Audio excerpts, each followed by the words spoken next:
Ito yung mini sabusa. So, gawa tayo ng sabusa.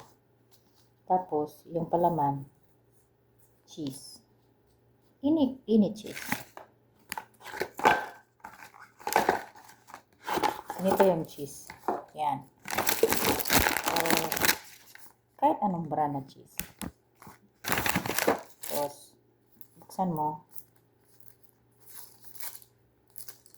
Yan. Tapos, palaman natin dito sa sabusa.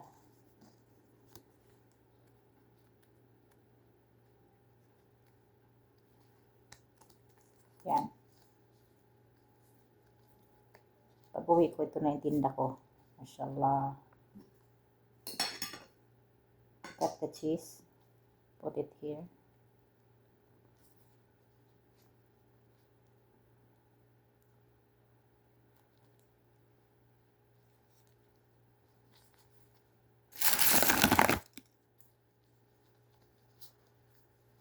Naka 300 pieces na rin ako.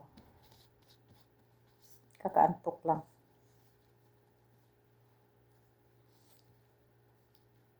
Ganyan. Ganyan lang. Tapos yan. Pwede mo siya i-fry. Pwede mo rin siya ilagay sa air fryer. No need oil.